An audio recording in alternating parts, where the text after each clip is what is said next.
So this is the one e-commerce webinar to rule them all. I like the little Lord of the Rings reference. So what I'll do is I'll introduce the speakers here. And so we have our speakers here. We have Jimmy Kim. He is the co-founder and CEO of Ecom Email Marketer. Why don't you say hello? What's up, guys? Hello. Excited to be here. Yeah, all right, thank you. And then next we have Chase Dimond. He is also the co-founder, but he's the chief email nerd at Ecom Email Marketer. So did you give yourself email nerd title? It might be self-proclaimed. I'm not sure. I love the title, just as chief email nerd. Thank you. I That's a appreciate good that. one. And thanks for having me. Yeah, you're welcome. You're welcome. And then we're also going to have Greg Zakowicz.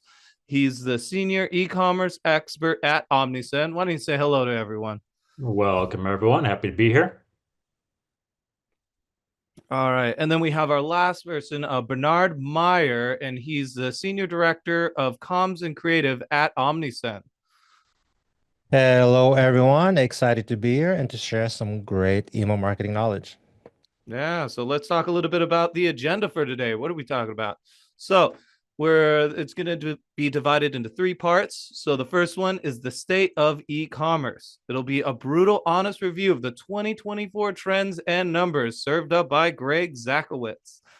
And then the next part, we're going to talk about the 2025 playbook, the tactics that actually work, myths we're ready to bust, and fresh insight from Jimmy Kim and Chase Dimond. And then we'll finish off with a case study on how a clever social media and email combo brought in $380,000 in just 10 minutes. Bernard Meyer won't bring you any magic tricks, just really smart strategy. All right, and just a few other things before we start. So you can use the chat to engage with the speakers. Yeah, I'm still seeing like a lot of people writing where they're from. We got Mexico, Colombia, and Ireland. That's pretty cool. You can write anything you want on that. But if you do have any questions, there is the Q&A section to ask any questions that you have. We have some experts there to answer that. Go to the Q&A section if you have any questions. The webinar will be recorded and we'll share it with you afterwards. So don't worry if you miss a little bit of it or you want to listen to it again, you want to hear my beautiful voice. Okay, no one does. Then we'll do it again. So and if you guys are active, we are rewarding you with that. We're going to give you an Amazon voucher worth up to $200 throughout the webinar. So I got to ask a question. So in the year of 2024, there were tons of emails sent. What do you guys think was the most mentioned animal? Do you think it was a cat or a dog? Write your answer. Let's see what it is. Oh, we got a lot of cats. We got a lot of dogs. Someone say Chupa Libre? Wait, I gotta go. Wait. Yeah, capybara. Never mind. Capybara. I was like, what? I said it was a cat or a dog. All right, I gotta scroll back down. Yeah, I'm just making things up. All right, so just to let you know that the most mentioned was cat at 17.2% and dog at 16.8%. Now, this is how we're going to do it. So we have the first Amazon giveaway. The first person to write the answer to this question correctly wins it. This is for $100 Amazon gift. So we know that cat and dog were the most mentioned in email marketing. What was the third animal? Let's see if I can find it. I got to go back up. All right, so the correct answer is chicken. And it looks like TJ Medlock. TJ Medlock, you are the winner. So good job. What you want to do is you want to send, please send to the host and panelists your email address. and we will send you that Amazon gift certificate. All right, one more time. Let's give it a cheer for TJ Medlock. Chicken winner dinner. I love that. Yeah, good job. And we're gonna be doing 2 more giveaways. So just listen to the chat, and I'll be asking some more questions. But with that, I think we're ready to get on our first topic for today. Let's see. Wait, where is it? Yeah, we're going to talk about the state of email e-commerce. I think we're about ready. Greg Zakowicz, why don't you take it away? Thank you, Benjamin. Congratulations, TJ. Welcome, everyone. I'm a little surprised that Dragon wasn't in top 3 because if anyone knows, last year, 2024 was the year of the Dragon. I would have thought it would have cracked the top 3, but apparently not. So we are approaching Chinese New Year and is Snake this year. So anyway, my name is Greg Zakowicz, as Benjamin mentioned. There was a mention about brutally honest 2024 trends. Personally, I'm very much of an Andy Rooney person, which will date me right now. If you have no idea who Andy Rooney is, feel free to text him, look him up later. But I don't know how brutally honest it's going to be, but I want to cover some of these top trends because trends are important to know so you can plan ahead moving forward. So for anyone that doesn't know, not glued in the social, we dropped our yearly email, SMS, and web push message marketing report, stats report just today. So it's on Omnisend's website. So please navigate over there. Check it out. You can find some country specific things, tons of data in there, and it's non-gated, which is what we love as well. So feel free to pop on over. Ultimately, when we look at email marketing, I've been in the business for 19 years. Some things changed, some things have stayed the same over that, nearly 2 decades I've been doing email for. I think one of the positive signs I'm seeing here is year over year, we're continuing to see it perform extremely well. And with open rates increasing this year, conversion rates holding just about steady, I think what it tells me is that email continues to be a place where consumers go and shoppers go for product discovery, sales and discounts, right? Especially on those peak days like Black Friday, Cyber Monday, those key shopping periods. We're coming up on Valentine's Day. They're going to be navigating over to email as a primary source. What I also love to see is click to conversion rates up. And you might look at that and go, oh man, click rates are like they were 2 years ago. They've come down a little bit. I think we all expected this moving forward. If we looked at last year and how consumer behaviors trended with general financial stability. So we were seeing consumers focus on value a lot more, and with value comes in consolidated purchasing. So what we're seeing is high click to conversion rates. We need to get them to click. So if we're getting high opens over here, and we just need to engage them to increase those clicks, we know we can get that conversion a little bit more succinctly. Fewer orders, more dollars to go around. Chase and Jimmy will talk to you about ways to improve those click rates later, so stick around for those. But overall, I think these metrics look good moving forward. I do think we are going to see a continued focus on value this year as well. So continue to see those open rates up, continue to see those click to conversion rates keep creeping up, but you might see a little drop in click rate or steady in click rate this year as well. So optimize those messages and stick around. Jimmy and Chase will tell you all about that later. With automation, this is year over year. We see the same thing. 34, 35, 40% of all email marketing orders are coming from automated messages, and it's accounting for a very small portion of sends, right? So we're seeing 37% of all email orders last year come from 2% of sends. You've been hearing people like myself, Chase, Jimmy, talk about automation for years now. We say it for a reason because it's impactful, it's powerful, and it is driving sales for people. And especially if you are strapped for time and we're seeing high intent stages of the customer journey move through, maximize your time as best possible and get the automation going. This has been pretty consistent. When I was consulting people 10 years ago, I'd always say 25 to 40%. If you can get in that ballpark for automated sales, you have a pretty good program going there. And the more automated sales you drive, the less reliance on those batch and blast campaigns or segmented campaigns you really need because you're capturing the shoppers at high intent stages there. So when we talk about automation, we do need to realize that not all automation is created equal for you. So you don't need to study the chart here. Really, what you're looking at, very top line, is your campaign, your scheduled messages, conversion rate of 0.07%. We just saw that a couple slides ago. Pick an automated message. They all perform better, right? So we just need to do any of them, and we are going to perform better at the messages, but it doesn't mean they're all equal. So I think the core messages that every brand should be using now are three, and it's welcome message / series, your product abandonment or browse abandonment, whichever strategy you want to do there, and cart abandonment. So these are the three. They're generating about 87% of all automated email orders, those three messages. And the reason is, I mentioned a second ago, high intent stages of the journey. People sign up for an email program. It's either they're new to the brand, they've drawn over there from an ad, something in their life took them there, and they have an intent to shop, and maybe you're offering incentive for signing up. Product or browse abandonment, they're on your website, they're navigating products. It's a pretty high intent signal. Chances are they're going to buy at some point fairly soon from you or someone else. And cart abandonment is pretty self-explanatory. They've already identified the product.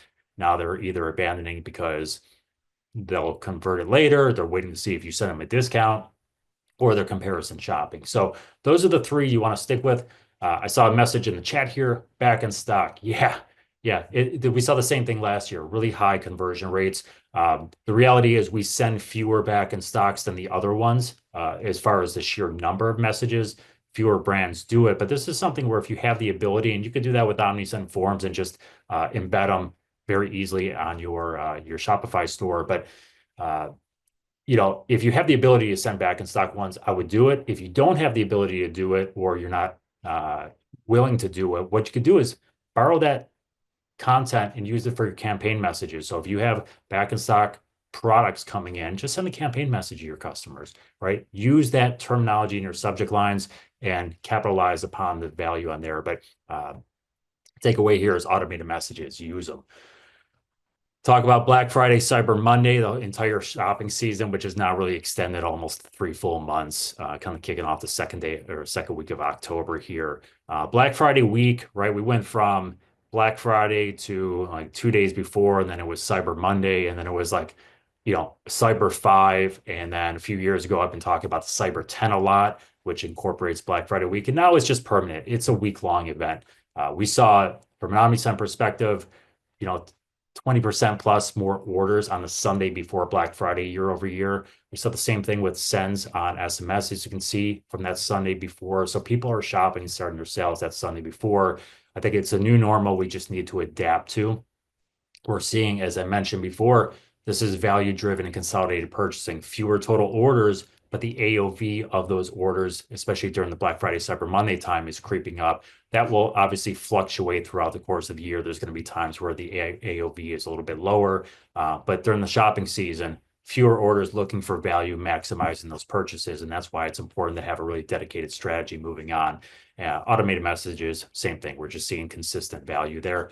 And then I'm going to talk about SMS here in just a minute. I'm sure we'll talk about a lot today, but it is a robust channel now. It's something we need to, as a brand, start sending. Just US customers alone using Omnisend this past November, $4.5 million in November on SMS. That's a lot of money to leave on the table if you're not using it. So, we need to prepare for a 3-month kind of sprint, if you will, for Black Friday, Cyber Monday planning. I'm not going to spend a lot of time on industry verticals here. It's going to be hard to read this chart. I included it more so after the fact. You're reviewing the program again. You can kind of zoom in and take a look here.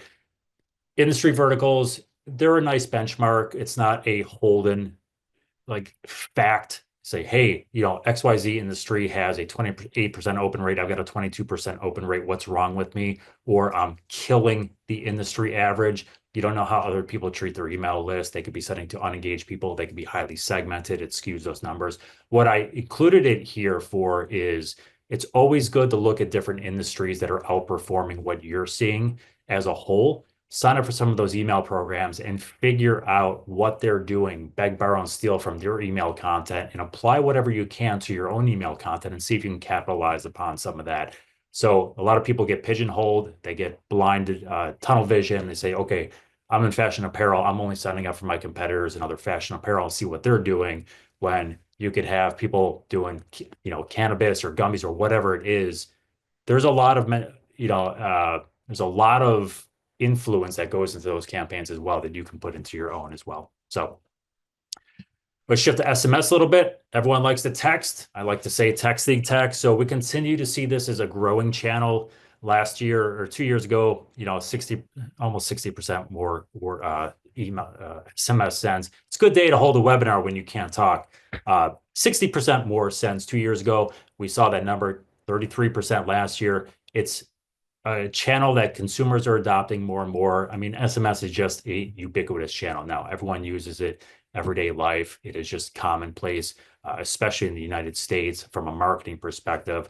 More brands are getting into it, but more importantly, it's trusted and it's first party, just like email. So consumers are signing up for SMS, just like they're signing up for email. They're choosing to do that, which makes them really effective for people. We can see click rates, conversion rates, strong on both of these. No surprise, automated SMS outperforms campaign ones. And while we're not seeing 37% and 2%, we're still seeing 2-to-1 ratio for the number of orders coming in versus the number of SMS sent. The beauty here is Omnisend, other platforms, you can put the email and SMS push messages into the same automated workflow. So you can customize these based on the channels people are signing up for and create a truly customized, unique experience based on the preferred channels of the customer and moving on from there. So if you're not doing SMS, you need to start doing it. If you are doing it, look for ways to optimize it, keep growing those lists. It's going to be significantly impactful for your business, not only this year, but setting yourself up for the following year as well. Now, with Omnisend, some of the things we do outside of just general email and SMS stats is we put a focus on doing some general e-commerce research this past year. We're going to continue doing this this upcoming year as well. You can find all these reports on the Omnisend website in the report section. They are, again, ungated, so feel free to pop over and play around with them. I'm going to cover just a couple real high-level takeaways and why we do these things throughout the course of the year to focus on general e-commerce trends and how you can apply those to your own business. So the first one we did, we looked at holiday shopping trends. We broke it out during 4 different countries. You can see country-specific reports on some of these. But it's important to kind of know what consumers are thinking going in. Do they plan on spending more? Where do they plan on spending? How are they shopping? Because knowing where your competitors lie, knowing how they plan on shopping is a good indication about what's actually going to hold true. It doesn't always have to be the case, but it does. And ultimately, what we saw last year is self-gifting, which has been a prevalent thing. It's been growing year after year. But self-gifting is really on the rise. The reason for that is now, we already talked about, the shopping season is going 3 months long. Over the course of 3 months or 2.5 months, people are going to buy things for themselves, and they're taking advantage of those sales. So as you're looking and you're planning for your holiday campaigns and you're going, man, I don't know what I'm going to do for 3 months. How do I market and create new sales and new incentives for 3 months? Well, self-gifting is an angle you can play there. We talk about e-commerce. All of us probably have e-commerce stores or something. That's why we're in the webinar today. But marketplaces, physical retail, they are competitors for you as well. People plan on shopping them. They shop on them. It's no surprise to anyone. But it's good to recognize that, hey, if we're looking for value and they're shopping on marketplaces and they're shopping at brick and mortar stores, where does that lead you? Leads you potentially to Walmart, which is having a killer 2 years, leads you to Amazon and Temu and things like that. So knowing where they shop and how they're planning on spending can help you kind of construct your incentives, structure your sales, structure your marketing plan for Black Friday, Cyber Monday. Speaking of Temu, Amazon, we also did one around marketplace surveys with a pretty big focus on Chinese marketplaces because we wanted to see, hey, Temu was all the buzz this past year, right? It kicked off with the Super Bowl, the numerous Super Bowl ads compared to the year before. But people are shopping on these Chinese marketplaces, notably Temu, right? But Shane, all these are synonymous for us. So 63% of customers in the last year, 13%, so we get 10% plus doing one a week. But they are trying them, and the top reasons are price, sales discounts, which fits in the price, and ease of use. It's easy to buy from those places because of the volume of products and what you're getting. So why is it important to know? Well, it's who you're competing against, and it's important to understand the value of what they're shopping for. So if they're concerned about price, well, that impacts your pricing strategies and your discount strategies.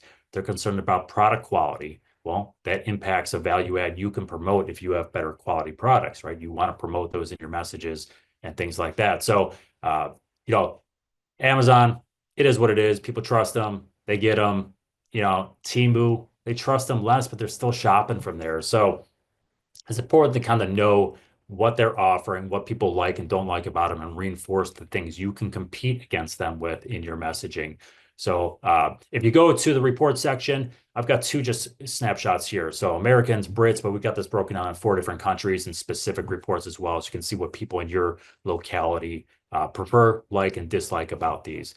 And the final one I just want to talk about, this was a little more creative and time consuming and trying to draw some comparisons out of there. But really, at the end of the day, TikTok was all the rage, right? We've got bans, we've got pseudo bans, we've got bans that aren't being enforced, we've got lifting of bans and stays of bans, which is another reason email is important. It's a first party channel. You kind of control that there. But we looked at the top selling products on Amazon across a variety of different industries. You can filter those on the website. And then we went over to TikTok. We're like, okay, the top selling on Amazon, are they trending? What are the hashtags on TikTok? Were they trending at some point this year? We wanted to see, was there a correlation between what people are doing and brands are doing with products on social media and how it impacts sales on Amazon? And the fact is, it does. And right there is this social coupling. Some people are buying on TikTok Shop. Others, when they see a product, they go over to Amazon or some other marketplace. They type in those search results and they try to find the product. So you might not be selling on TikTok. You might not care about TikTok. You might be selling on TikTok. You might be on Amazon or don't and not on Amazon and doing the other thing. And I think the important part here is understanding how the relation between these two and saying, okay, even if we're not selling those products on TikTok, but we have a similar product, understanding the trends that are happening at that time, you can adjust your Amazon listing strategies to capitalize upon whatever search intent is coming over. So if I'm looking for, I don't know, some sort of muscle roller and I shoot over to Amazon because there's a trend on TikTok, will your product listing or your ad on Amazon be front and center to the person who doesn't really care about the brand so much over on TikTok? I'm looking for the product. Can you capitalize upon that without spending those ad dollars? So understanding how these things couple together, and these are just some of the things we've done from a research standpoint, not focused exclusively on email and SMS, and we've got more coming this year, so stay tuned for those. So to quickly recap, I'm a minute over my time. I'm going to get yelled at already, but email and SMS, they're first party channels. You don't have algorithm changes to worry about. You don't have cost fluctuations to change about. You control your marketing, you control your audience, and you control your list growth. And part of that is really important. Automations, we've talked about it. We will continue to talk about it. They are your secret to driving increased sales, especially while you're sleeping, which is the best part because they're automated. SMS, must-have channel. Start growing your list, keep growing your list, focus on the channel, ask questions if you need to. Meaning Omnisend, all the panelists, we're here to help you with any questions you have. Plan for Black. We'll have plenty of time to talk about Black Friday, Cyber Monday, so we don't need to get into that now. And shoppers are craving value now. Dollars are tight. Confidence report, the consumer confidence report released this morning.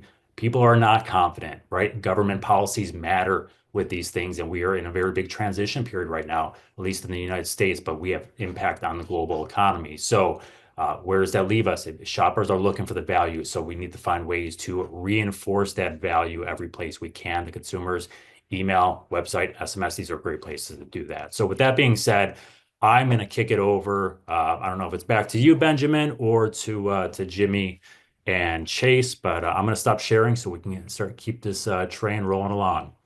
So it is back to me. So one more time for Greg. Thank you so much for your insight and everything you offer. I was looking at some of the gifts you had at the bottom, and I definitely bought a few of those. But it seems like, yeah, SMS marketing and automations are the thing to go forward with. All right. Before we get on, so I have another question for you guys. If you get it right, you get $100 Amazon gift card. Are we ready for it? Oh, and before I do that, just want to let you guys know, if you have any questions, there is the Q&A section here. It should be on the bottom of the screen. It'll say Q&A. Direct all your questions there and we will get to you. But anyway, so with this question, for $100 on Amazon gift card, What is the most used emoji in email marketing in 2024? What do you think it was? All right, I'm looking. There's a lot. I think someone I had to go out to the beginning. All right, there's smile stars. All right. So someone got it right. It's Indre Balbonite, which was sparkle emoji. The sparkle emoji. Who would have known? We have a lot of messages. So Indre Balbonite, if I pronounce it right, I'm very sorry if I didn't. If you message the hosts and panelists your name and email, I'm gonna write your name down right now. We will send you the we'll send you that gift card. So give me 1 second. I'm old fashioned, like to write on a pad and paper. So congratulations. So now for the big meat of it. We're gonna take it over to Jimmy and Chase for the 2025 playbook. So guys, take it away. First things first, really engaging audience here today, Chase, huh?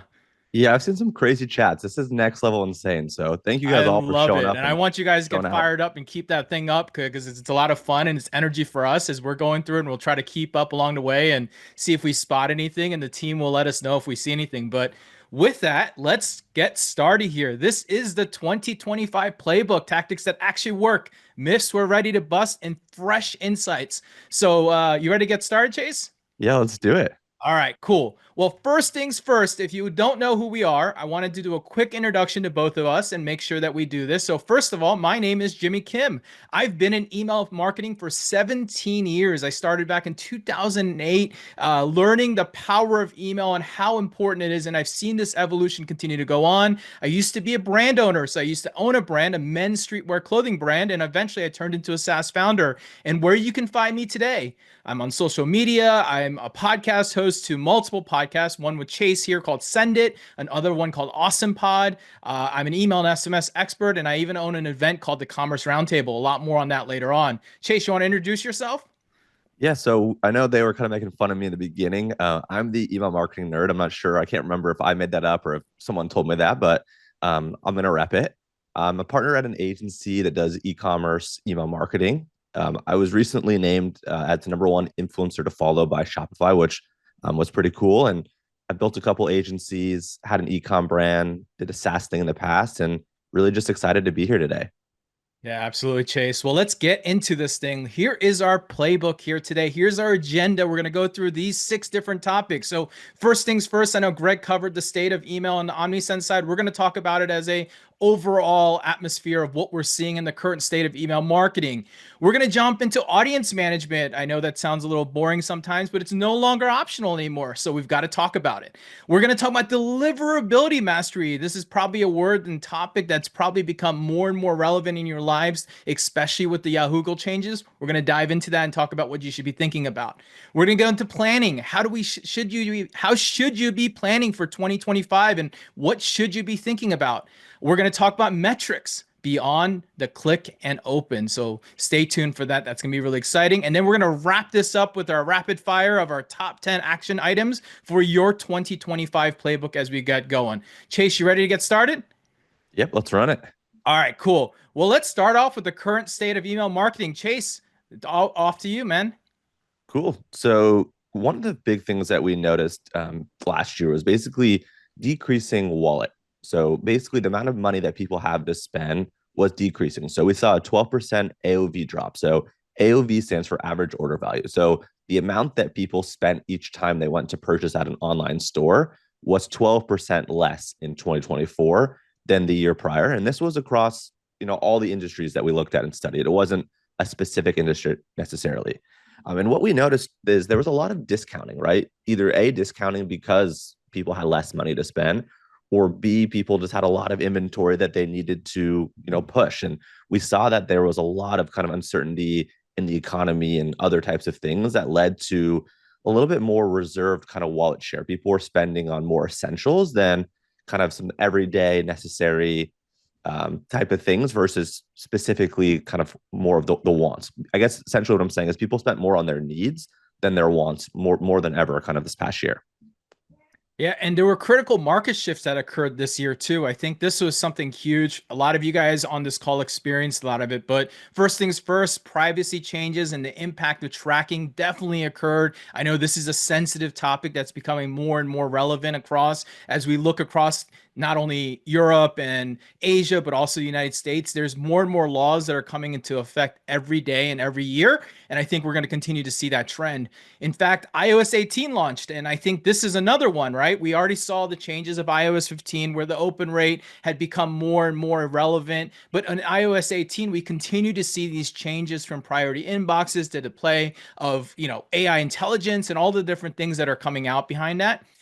And the rise of mobile first email behavior. 85% of opens start with an email on mobile. And that's what we're starting to see across the industry. And that just means that you've got to start paying more and more attention than ever, not only for your website and your experience, but of course your email and your design. The worst thing you can do, and I'll leave this one statement, the worst thing you can do is that you have to pinch and zoom to read your emails. If you're doing that, you're probably not creating great mobile friendly emails. And of course, the impact of AI as we're continuing to see the changes, the big changes, the news every day today, even today and yesterday, there was big news about AI and the changes that are happening in this marketplace today.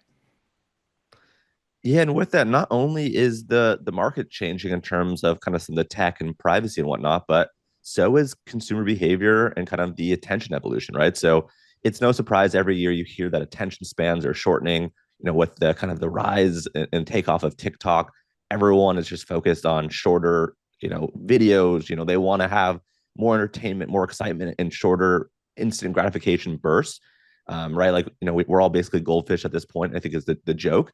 And also too, one of the things that happened is like throughout COVID, right? A lot of people obviously shopped online for obvious reasons. A lot more multi-channel shopping is happening, whether that be on kind of native D2C sites, on marketplaces like Amazon and Walmart, and also a lot of offline stuff. A lot of people are going back to malls and retail is getting a lot of kind of dollar share and kind of mind share.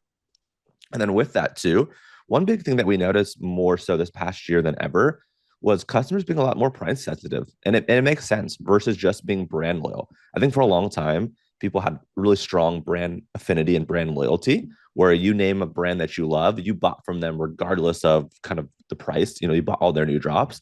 Where today, I think there's a lot more price comparison going on. People are trying to find a better, cheaper alternative that is hopefully just as good. And at the end of the day, there's so many products that we have out there. You can only make a t-shirt so many ways. Why are you going to pay $100 for a t-shirt when you can pay $15, $20, $40, right? So it comes down to marketing, copywriting. At the end of the day, social proof. The social proof is so important. It's more important than ever.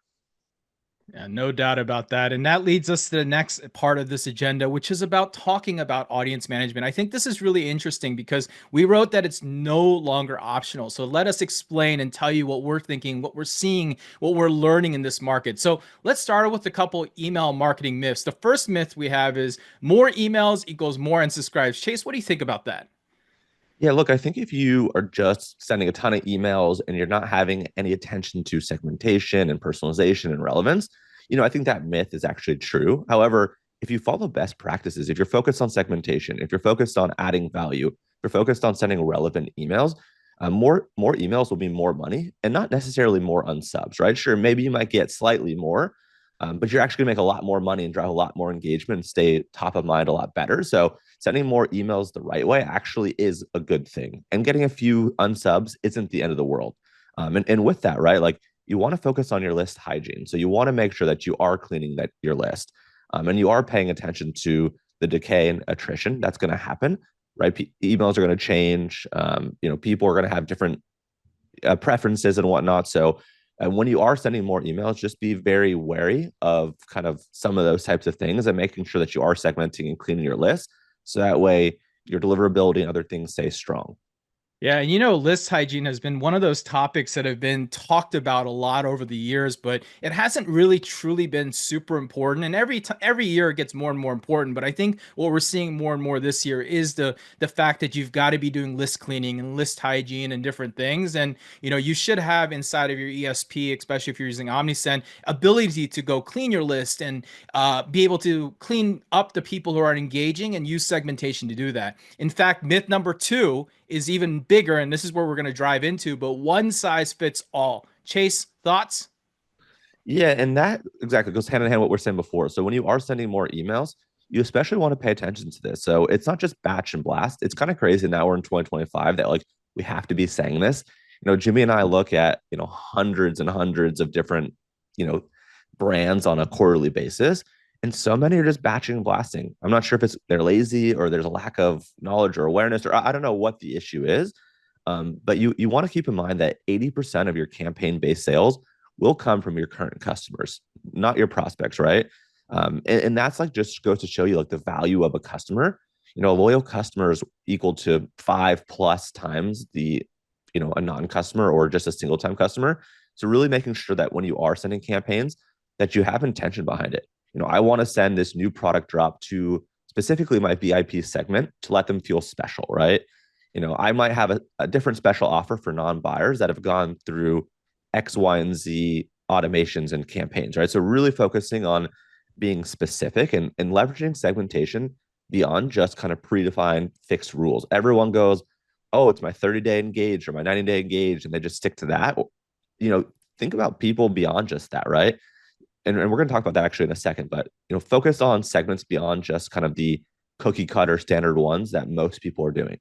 Yeah. And when we say one size fits all, I think the standard that has happened, Chase, has been that people went off and go into their 60, 90, 120-day engaged segments of using generic things. And look, there's nothing wrong with it because a lot of people don't know it. But in the chat, if you are still doing it, and we don't judge here, so we're just kind of getting a pulse in the room. If you do that and you just send 90-day engaged segments, just raise your hand, say yes, that's what I do today, or yes is one of the things that he said. Yeah, it's okay to be honest here. That's why we're here, because we want to teach you, we want to educate you, we want to get you guys elevating and thinking bigger here today. So let's get into this as we see yeses flowing through the chat that I can't even keep up. But look, let's go in and we're going to give you 2 steps here. The idea of today's education is to give you 2 steps. Step number 1 is the most basic segmentation must. Doing the 90-day thing is great. It is at least doing list hygiene. But when you're thinking about the messaging that comes into, it comes into 3 unique buckets. So first things first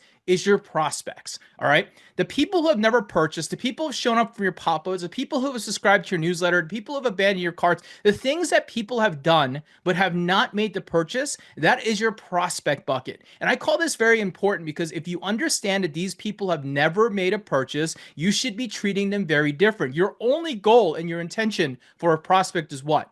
To make them make a purchase, right? So you think about that. And then we think about bucket number 2, Chase. Yeah, and with that, right, you converted the prospect into a first-time buyer. That's great. Now you want to focus on this first-time buyer, and how do you get them to buy time and time again, right? Because again, that first-time purchase, I don't want to say it was a fluke, right? But like there's some level of intent, but you want to really nurture these people. And I think a lot of work needs to be done post-purchase. I think a lot of people get the sale and they kind of wipe their hands clean. They're like, cool, got that sale, move on to the next prospect. Where the reality is, once you get people to buy, you really want to kind of hold their hand, nurture them, really make sure that they're getting the most amount of value out of your products and or services. They're feeling supported. When they ask a question, it gets answered. And really just kind of handholding them to that next step, because that repeat purchase, that repeat customer bucket is so important, right? Like that really is where your most profitable revenue comes, is from that repeat customer. The people that are going to buy time and time again, not having to necessarily see another ad or, go back into the top of funnel and need all this education. These are the repeat customers. These are your loyal group. These are your 10 or 20% of buyers that are going to contribute a majority of the revenue, and really have high AOVs, really nice LTVs for you. So the goal of this, right? Take prospects, turn them into first-time buyers, turn first-time buyers into repeat buyers, and do whatever you can to hold on to repeat buyers forever. No, absolutely, Chase. And this should be your most basic segmentation must as you're looking at this. This is at least your most generic segmentation you should be doing. You should be layering on that engagement level. But what you'll really quickly find when you do something like this is that you'll see your prospects are much harder to convert into buyers, just as much as your buyers are much harder to create repeat buying cycles, repeat customers. And we'll notice that we called it prospects, first-time buyers, and then repeat customers. Because in my mind, you're not truly a customer customer until you start repeat buying because the loyalty hasn't shown up. The first time buy can be most often impulsive or a need and want, but becoming a customer and a lifelong customer is the ultimate goal of a retention marketer. And that's what you should be doing with your email and SMS. Let's dive in a little bit deeper. You know, one of the things that I learned back in 2008 when I learned email marketing is RFM. How many people in here, do you guys know what the standing of RFM is? Say yes if you know what RFM is, no if you don't know what RFM is. Okay, we're seeing a couple yeses, couple no's here.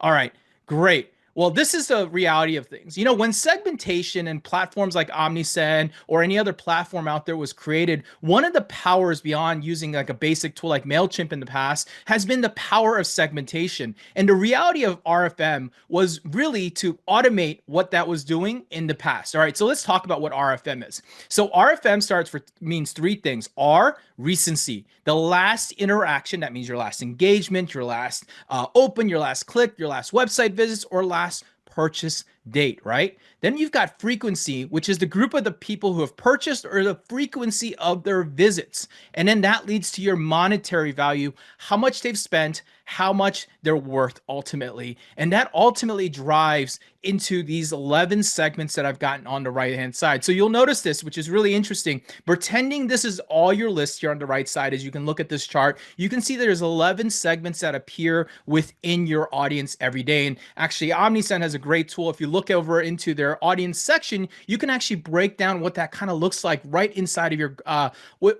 application with a click of a button. And what's really cool about this is very simple. You'll notice your champions are a sliver of your audience, while a lot of your audience is either not engaged. And if you look at it, right, you've got number 5, 6, 7, 8, 9, 10, 11. That's your generic part of the audience. And what most brands are doing today and what most marketers are doing is we're focusing all our energy on that other side when most your revenue and dollars are coming from your number 1 and 2 section of this thing. And understanding how to start thinking bigger about what all these people mean, where their intent is, where their goals are, where their values are, you start thinking about it. Now, I know it's a lot to ask people to go ahead and break this all down and drive different segments and stuff. But again, having an easy tool like Omnisend to be able to do this, one way to do it. The second thing is to dig in and start building those different buckets. And we want to give you the opportunity to think about this. And this is where you think about how these all come into place. Now, I know this sounds overwhelming, and the reality is we've already told you that 80% of your revenue is coming from your customers anyways. So let's dig in a little bit deeper. The framework that we recommend and the framework that I teach often is what I call the MVC framework, your most valuable customers. Now, look at this thing, right? You see a bell curve here. You see a 20, 60, 20 bell curve here. And to me, the easiest way to drive results in the modern email marketing today is to use a single data point that you want to use. Now, that could be customer lifetime value, AOVs. I like customer lifetime value because it's your ultimate metric when it comes to email marketing. And the easiest way to explain this is very simple. You take your average customer lifetime value and you split your customers into 3 buckets: your low value, your mid value, and your high value. That means that if you split your audience up, you have a group of cohort of different people that are falling into a different segment or bucket. Now, if you think about your low value people, these are people that are often bought on the discount, a clearance, they're buying on an impulsive, they're buying a small item, versus your 60%, which is your average buyer, and then your 20%, which is going to be your VIP buyer. And the goal is simple. If you're doing the most basic of evolutionizing past a prospect, first-time buyer, and a customer, is to start splitting out your customers and repeat buyers and start driving them a value through the goal. A 20% low value, most likely your number one goal is to get them to your 60% goal bucket, right? But your messaging can't be the same as you talk to your 60% or your top 20%. You've got to be giving them incentive and goals and reasons and discounts and different things to get them there, because we already know they're not truly bought in yet. They're still working on getting bought in. Where you think about the 60% and you start digging deeper into that and realize, hey, where can I get my 30% of those 60% people to move up into becoming a high value customer that we go through? So, this is the framework that Chase and I, we talk about all the time in the market, it's really understanding how to segment out each one of those buckets. And this is the RFM model kind of broken down, really focusing on the monetary side, a way to start applying it once you've gotten past. So this is like your step two. Step one, to get away from the 90-day batch and blast. Step two, to start breaking them down to your prospects, your buyers, and your customers. Step three, to start breaking down those segments by giving 3 individual segments. And I know this sounds like a lot of work, and I saw people were power of 1, power of 2, whatever it might be. The reality is it's worth your effort, and I promise that, because the amount of extra dollars you can have by having the right offer to the right people is the power of email, and the power of segmentation comes from that. And when you think about it like that, you quickly realize it's a big unlock. And yes, I know you could be spending time on something else inside of your business, but the reality is the money is in the list, and the list is in front of you. Using the data that's already available in front of you, you can target down, and that little extra time you're spending will be worth your while when you put the power and energy behind it. All right, let's continue to move on, because the next topic we're going to talk about is deliverability mastery. Now, this is a term, Chase, for years and years. People didn't talk about it too much, but today I know it's a required skill. So let's talk about it, Chase. Yeah, so it's crazy. I mean, yeah, we've been in email a long time. Everyone just thought deliverability was deliverability and it was going to kind of work on your behalf and that you didn't actually have to put work into it. And last year, a little less than a year ago, last February, Google and Yahoo had these changes where basically they came out saying, we want to, make inboxes, more secure. We want to require new email authentication and verification. So that way, bulk senders have to follow these guidelines and these practices to be able to get their emails delivered into inboxes. And a bulk sender is basically anyone that has over 5,000 emails a day going out to the Yahoo and the Google emails. And essentially what they did is they made it so you had to authenticate your domain. So you had to do things like your SPF, DKIM, DMARC, etc. You had to get all of those different types of things set up and verified. And then also too, you had to really monitor your spam thresholds. Before obviously spam was bad. Now it's even worse. So you have to have it under 0.3%. So 3 out of basically every, I think, 1,000 people is like the max that you're allowed. Obviously, less than that is better. And then you also had to enable it so people could unsubscribe within 1 click. So all those different types of things happen, which really make it more of a priority for us marketers and us teams, whether we're a team of 1 or a team of whatever, to just focus on following best practices. So that way we can continue to deliver our emails into the inbox, whether that's the primary, the promotions, etc. We don't want to be in the spam. And I think one big caveat and one big note I want to say is a lot of people have the expectation that this is the ESP job, right? This is Omnisend's job to do it. And yes, Omnisend has great deliverability. They've got folks working on this. They're fantastic. But you as a marketer are also required, right? This is on a per brand basis. You cannot shoot yourself in the foot. You have to follow best practices so that way you're not in the spam folder. Absolutely, Chase. In fact, these are the factors that start to affect deliverability. When you start thinking about deliverability, I know the word is scary because not only is it hard to pronounce, but it's also just a word that's been floating around, and there's a lot of people who say a lot of very big things. So let's break it down, Chase, and let's kind of just talk through a lot of the different things. So we'll kind of go back and forth, Chase. We'll let you kick it off with sender reputation. Yeah, so the easiest way to talk about your sender reputation is like if you think about your own personal reputation with your friends and family, people that know you, that's built by them getting to know you over a period of time, right? Your whole life, number of years. That's your personal reputation that will stand for itself. Your sender reputation is kind of the equivalent online, where it's basically how the ISPs and the ESPs, so like the Googles, Yahoos of the world, and then the Omnisends of the world, how they view you. Are you trustworthy? Are you loyal? Are you a good sender? And if so, cool, we're going to continue delivering and routing your emails into the inboxes. And if your sender reputation is bad and you're a spammer, you're not a good person, you're going to have a really hard time inboxing. Yep. And that starts with your IP and domain reputation, as Chase said. There is a score that's behind it. Now, historically in the past, IP was the heavier weight in the market because the IP was what your ESP controlled, and then your domain reputation was not something you worried about. But the shift with Yahoo that happened in 2024, ultimately, you are now representing your domain first with your IP second, and you're seeing a shift and change in the way that that reputation is valued. And then the other thing too is the email sending frequency and volume, right? Think about like when you open a brand new email account, right? Like I know a lot of people open a new email account, And then if they try to do cold email and they send tons of emails, it seems weird. It seems like you're coming out of nowhere and like you're a spammer. So the best thing with sending volume and frequency is to kind of ramp over time. And then as you ramp, make sure that you're sending consistently. Make sure the volume is familiar and similar. If it keeps kind of ebbing and flowing and spiking up and down, it just seems weird. It doesn't seem natural. It seems kind of robotic and kind of spammy. So keeping the volume and frequency in check and kind of ramping over time and making sure that you're sending at least a weekly email and keeping kind of the cadence the same as well. Yeah, and that leads to a number of spam complaints. Here's the thing. Here's the reality. An average individual is getting 240 emails a day. I'm sure you've heard that stat before. And the reality is you just don't remember. And that email doesn't resonate with the audience and it doesn't hit with the person and they don't remember your brand because they're not a buyer. The chances of those spam complaints are going up more and more. And those spam complaints historically, they hurt, but now they hurt a lot more and they can ultimately affect that sender reputation. Yeah, and then with that, right, like making sure that you are acquiring emails properly, right? You're not just like, buying, tons of lists from third parties and whatnot. And then list hygiene, right? Cleaning your list, getting rid of people that are bouncing and marking as spam, making sure that your people that aren't opening emails, people that aren't engaged, you're getting them off your list, you're suppressing those folks. So you really want your list to be people that are opening from you, that want to hear from you, that are engaging with you, right? So making sure that you're following the best practices to keep the list healthy and clean. And this should be something that's done regularly. Don't do this once a year. You should be thinking and looking at this, every couple of weeks, maybe once a month type of a thing.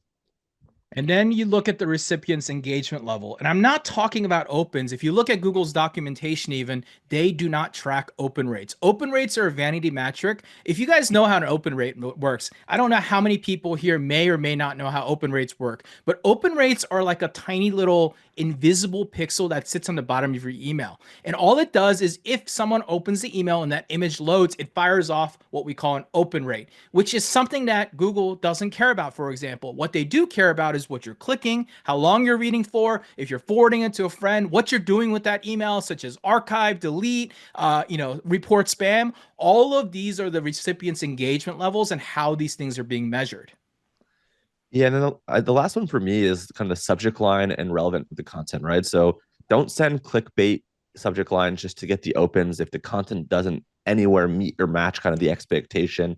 And then sending content that people actually want. When you send people content that they want and it's valuable, it's helpful, it's entertaining, it's educational, they're going to engage in a positive manner. And if the content is bad or not relevant, they're going to do negative engagements, which is delete, mark as spam, unsub, right? Those types of things. So just send people emails that they want to receive and don't send clickbait. Yeah, that's great, Chase. And that's how these are all the factors that go into email deliverability. And, we could go on for hours on deliverability and we can break down a lot of things, but we want you to be aware. And that's the ultimate goal here, that this is becoming more and more important. And the things that you do can affect your reputation at the end of the day. And that reputation will affect your validity of your email and how much you're going to be able to accomplish and earn out of that email. So when we think about delivery mastery for 2025, let's talk about this. So first things first, technical setup is a must. It's a required skill for marketers more than ever these days. And I'm talking about DKM, DMARC, SPF, and how to check those things. Again, they sound scary, but it's actually not really that hard. You're not writing anything special. A lot of times you're doing two things: copying and pasting, because your ESP is going to help you with that. But number two, you're just going to be able to make sure you can check. If you don't know how to just check if your SPF and DKIM are all aligned, you should go figure it out. I'm going to give you a tip real quick. It's very easy. If you literally go into any email that you've received on your own, go into the top right of any ISP, so your Gmail, your Yahoo, any of these things. If you click on it and you click down, you can say show original. And if you click on show original, you're going to see a different format where it looks like a bunch of raw jargon. But what you can see from that is very simple. You can see if your DKIM is passing, your DMARC is passing, and your SPF is passing. That's all you got to be able to do. And this is something you've got to absolutely check when you're going through it.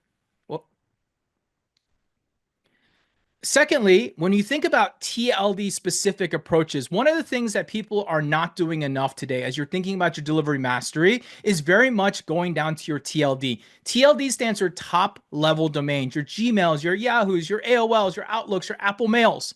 When you're thinking about your data, it's no longer looking at that top level metric on your deliverability report and not drilling down, because oftentimes, and we see this so much when we're auditing emails all the time for people, they're saying, hey, my email program's not working, but my open rate and my click rate look okay. And I say, okay, well, let's go in and dive a little bit deeper and look into it. And what we end up seeing very often is that we start to see that they have a delivery issue for a single top level domain like a Gmail or Yahoo. And it's something you've got to start paying attention to more than ever. So if you're not going into more advanced reporting, and clicking on deliverability and checking through and checking how you're doing at those domain levels, you need to be looking at it. And my pro tip here is very simple. A lot of the Gmail and Yahoo numbers, or Yahoo AOL, that's the Verizon network. So you got Gmail and Verizon. You should be able to see a trend line between the two of them that looks similar opens, similar clicks. And if you're not seeing that and you're seeing a disparity between the two of those, then you've probably and most likely got a problem between there. And last but not least, don't forget to track your health. There's a lot of different ways that come into place. Okay, so I'm going to tell you guys the second secret. The ESP only gets the feedback loops from Microsoft and Yahoo and a couple other people, but they don't get it from a place called Google. Most of your lists are going to be Google-centric. If you do not have the tool Google Postmaster Tools, it's completely free. Sometimes you'll hear it be called GPT in the market. Google Postmaster Tools is free. What it's going to do is show you your spam complaints, your actual health score. It's going to give you a good metric. And I know with Omnisend's new reporting, what I thought was really cool, they allow you to connect and embed it right into your dashboard there. You should be using that because that is your true health metric. Think about it as your doctor in real time for your email. Use that every day. You should be paying attention. And when you're seeing the trends happen, you've got to get ahead of it before it's too late. Because the worst thing, and it's really funny, it takes forever to build, but it takes one bad email to drop. And one bad email takes forever to build back up. So you've got to be ahead of it and watch those trends. All right. So Chase, you want to talk about the next part of delivery mastery? Yeah, for sure. And I kind of talked about this a little bit before, but about the frequency and volume control. So again, if you're switching kind of ESPs, if you're starting a new domain, you're sending cold emails, if you're just trying to kind of reboot something up, don't go from 0 to 100 overnight, right? There's a build-up period where you want to do things kind of in stages, where you want to start sending to a smaller, kind of more engaged group, a slightly larger, semi-engaged group, right? And then kind of expanding from there. So it's really important that you control the frequency and the volume, and that you are sending regular emails. Don't send an email every now and again. Try to do a consistent cadence of at least weekly. So that way, your subscribers, your customers can hear from you. If they don't hear from you, they can't buy from you. B, the ESPs and the ISPs know that you are still around and you're still sending emails, and that they should expect to see emails of a certain quantity and frequency from you. So you basically teach and train them just by the actions that you take. And one other thing that not a lot of people talk about is there's this concept called a sunset policy. So Google, Yahoo, Outlook, et cetera, other ISPs. Basically, an ISP is essentially where you create your email, an internet service provider, where your email accounts are. They basically, after 24 months for Google and 12 months for Yahoo and Outlook, if someone has not logged in and used that email, so if I was Chase at gmail.com and I hadn't logged in and used that Chase at gmail.com for 24 months, Google's going to basically say, okay, the likelihood that Chase is ever going to use that is probably slim to none. We are going to actually close down this account. But however, if Jimmy was a brand and he had Chase at gmail.com on his list, and I had my Google account closed down, my email is not going to work, right? He's not going to be able to send to me. It's going to bounce. There's going to be issues. And over time, Google, Yahoo, Outlook might turn some of those emails that are idle and unused and closed down into potential spam traps. So it's just really important for your bounce rates, for your deliverability, for spam traps, that you are regularly cleaning your list. So you want to add to kind of your engaged segments that someone has engaged and someone, has been doing these things. And then on the flip side, right, you want to exclude people that haven't opened this period of times. And, frankly, it's probably better to just get into a cadence of having these exclusions that you set up, having those as part of your campaigns, but going in and then just suppressing those people every couple of weeks at a reminder. That way you don't have to worry about it. Yeah, and that's why it's so important to make sure you've got sunset flows and re-engagement flows 30, 60, 90 days out from that opt-in, as you can try to keep them alive and engaged, or also letting them go. So the TLDR from this sunset policy, I think, is very simple. If you've got a list from 5 years ago that you want to upload, the answer is no. That's a bad idea, and you shouldn't be doing that. I know that's something that as brand owners and marketers, we often want to tap into all the data that we have available. But the reality is, this is where you get into real trouble in the market.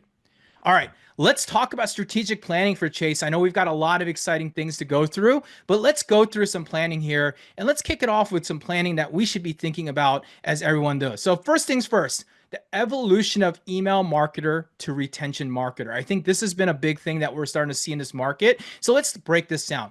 It starts with the single channel to multi-channel strategy. You know, an email marketer focuses often on their email campaigns, where a retention marketer is focused on approach across your SMS, your push, your loyalty, your personalized website experiences. And the thing is about the future is very simple. You have to be where your customers are. You have to do what your customers are doing. And the reality is, your customers are no longer focused on one simple channel anymore. And you've got to start thinking about that evolution that's happening, which means that you as a marketer need to start evolving and thinking bigger and outside the box. Chase? Yeah. So, sorry, my screen froze. Okay, so from the other side, right? So the retention marketer, you want to basically look at different types of things to measure success, right? You're not just focused on sending it, but you're actually focused on analyzing and using the data to be able to measure your success, right? You know, what's happening with our open rates, what's happening with our click rates, what's happening with our conversions. And when you understand what's happening, then you know how do you improve those, right? So, for example, like if people are opening your emails but they're not clicking, right? So maybe your subject lines, maybe your deliverability is strong, but maybe your content's weak. Maybe your copywriting's weak, your design's weak. Maybe people just aren't interested in what you're saying. So how do you make them interested? Maybe it's an offer issue. So when you understand what's happening, you can then reverse engineer solutions to be able to improve the metrics that are lacking and hopefully double down on the ones that are working. And with this, right, like the evolution of the email marketer to retention marketer is retention marketers are leveraging, again, as we mentioned, the data to be able to focus on the KPIs that are going to move the business forward in terms of the business goals. And with that, right, it's like, what's our retention rate? What's our repeat purchase rate? What's our customer lifetime value? What's our NPS, right? So what do our customers and clients or subscribers, what do they think about us, right? How are they rating us? How can we improve? And really the goal of retention marketing is to, again, like get that subscriber to come into a first time customer and then become a repeat, buyer, right? Like trying to emphasize that long-term and mid-term relationship over just that short-term kind of sale. Absolutely. And you start thinking about the strategies that you should be applying into 2025. And I think we've seen this over the last couple of years as inventory has become something bigger. And what we're starting to see on the planning side is very simple. If you're doing a great job in email and retention, you should start aligning more of your campaigns with the stock levels to maximize efficiency. That's tip number one that you should be thinking about. It's no longer about what you want to promote, what your top selling products are. It's really trying to align with the business goals and needs as a retention marketer. And secondly, you need to showcase in-stock and high-margin items. So this is where it gets really important. It's no longer just pretty designs and products you want to show. You also want to try to prioritize and show off the products that you know are in stock, and also products that have a higher margin. Because the reality is, often when you're sending an email out into the market and you're sending a campaign, you're not just sending campaigns for products that you have. Those are generally the products that are your hero products that people are buying, and you want to make sure the margins are there so you can boost the profitability. And of course, and I know you saw it on the report that Greg shared earlier, but automating that low stock alerts or back in stock notification for timely engagement. These two things, as you saw in the data that was shared earlier with Omnisend's report, are very, very powerful. Not only low stock because of the FOMO that we create, but back in stock because people are waiting and they've raised their hand and told you, I want that product. I want to be alerted when it comes out. Please send me an email. And these are really about being timely around it and creating more planning. planning. So making sure you're looking through this is really important. In fact, this also allows you to forecast. As a retention marketer, you need to be able to look and target the products that you have in overstock to create flash sales and bundle deals and really create scheduled product launches around seasonal demand. That's what you start doing when you start using inventory as the driver of how you plan your campaigns more and more. And when you're starting to do this, not only are you doing a great job on yourself creating revenue, but you're also doing a great job aligning with the company, aligning with the brand and the goals behind the goal and the goals and the brand of the company, and getting them to make the most money possible, and also helping the business clear out that inventory. Not to mention, you want to make sure you're integrating real-time inventory with your platform. That's where dynamic content is really important, and getting rid of the out-of-stock promotional items. One of the things that are the worst thing that you can do in the market is not removing your out of stock items. I think I see this too often there. The worst thing you can do is get someone hyped up and excited, click on your page, go over, and the last thing you see is nothing. It's out of stock. Please let us know. You've taken a hype person that you've worked so hard to get open and click that email, and you've ultimately disappointed them and asked them to put their email address in to be alerted about that next inventory stock. That's not a good feeling. So when you're using your automations, and this is where that whole idea of making sure you're looking at your automations and also using advanced things like dynamic product recommendations is really important, is making sure that you're aligning your in-stock products into it and making sure that they show up in your content. And of course, don't avoid missed opportunities and customer disappointment by, just not making sure that people aren't being alerted and communicated constantly. Your goal is obviously to reduce the clearance overhead and increase sell-through of your products, and things like a back in stock or being able to let them know they're low in stock. These are your ways to push on people without disappointing the customer, because you're letting them know and being alerted with those customers. So this is a really good example of it. And, when it comes down to it, there's some key dates that you should be analyzing when you're thinking about 2025. Chase, you want to talk about these? Yeah, for sure. So again, like a lot of people think about holidays, right? Traditional holidays, there's typically one in any given month. So thinking beyond just traditional holidays. And when we talk about this, right, like these are great ways for you to start thinking and planning kind of your campaign, your content calendar is, of course, go for the traditional holiday. That's easy. But think beyond just that. There's more to it than just sending a Valentine's Day thing or whatever it might be. And then the next one is kind of industry specific. So your industry, your vertical, you might even know your kind of specific country, right? Like here in the US, we don't have Boxing Day, but in other places they have Boxing Day. So just understanding kind of like your industry, what are different types of current events, things that are happening, etc. What are things maybe even in your region or your country that are happening that are specific that you'll want to leverage segmentation to send because it's important. And then also too, like real-time type of things, right? So from Omnisend's data, they actually showed that Taylor Swift was the most mentioned artist, which I don't think is any surprise, but maybe you're a company that sells apparel, and maybe you want to send campaigns related to the Taylor Swift tour and where and when she was going, and kind of some of the weather and some of the apparel and looks that people could buy, right? That's a great way to tie in a current event and something that's very timely with being able to sell, your products. And then the last one is, creating your own marketing events, right? So when you do a product launch, make sure that there's a beginning, middle, and end. Hype it, launch it, remind about it, right? When you're dropping a collection, the same type of thing. Don't just send a single email. Really build it up to be this campaign, this event that A, gets people really excited, B, makes them feel like it's time to buy now, and C, if they haven't bought, gives them that FOMO to buy. So that psychological element of, it's coming soon. Oh my gosh, it's here. If you don't get it now, you're going to miss out type of thing. Obviously, granted that being true. Yeah, I love creating my own marketing events. I think that's always been my favorite play when it comes to being an email marketer, is just create your own events, create your own sales, create your own things. You don't need to rely on industry specific or real time even. It's really just creating your own bubble, because if you got your own customers and your own prospects and you're able to kind of create a hype behind it and show a start and an end to a product date or a launch or sale, that's the key to me. Every weekend we used to have a sale. On Fridays, we'd launch the sale. On Sundays, we'd close the sale. And that always created a rush through the weekends and kept our store alive. It's something that works time and time again. It's not just an email either. It's in anything you're doing when it comes to your brand and your business.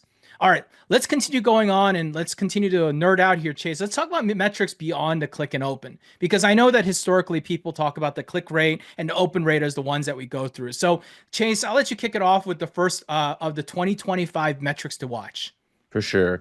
RPS, so revenue per subscriber, also known as revenue per recipient, right? If you call it that. And essentially it measures like how much you earn on average per email sub, right? So a lot of times people know what they're spending on the acquisition side, so how much it costs to acquire a subscriber or a lead, on a cost per lead.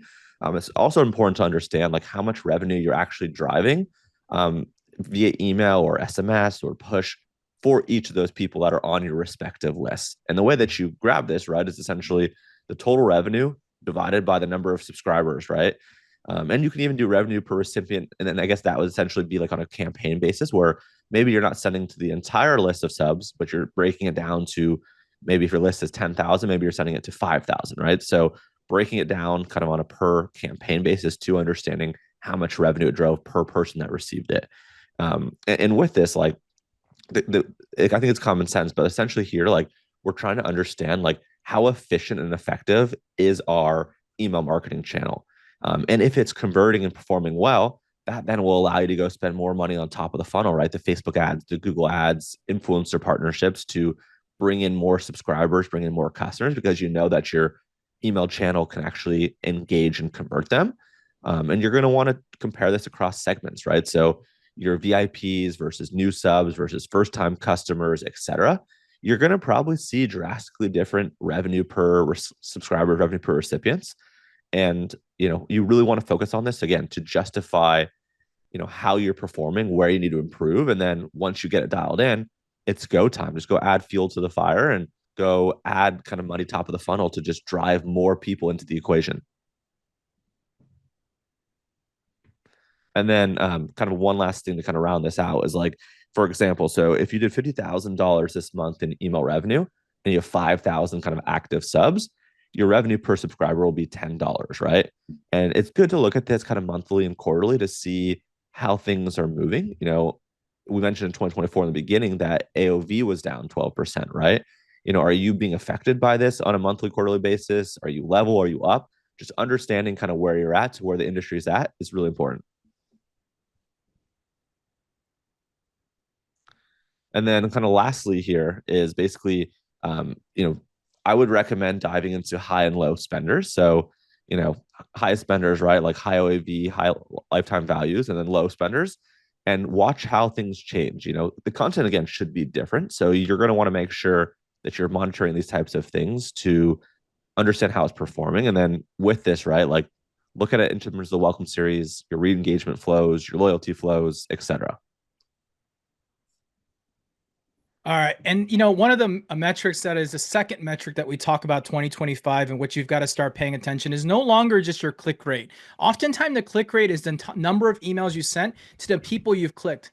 But the problem with that metric is that you're not getting the percentage of people who clicked after opening that email. And this is going to allow you to understand how well your content is performing. So you want to start digging deeper and saying, how many people opened my email? How many people clicked it? And start developing what you call a click to open rate. That's another metric you need to think about.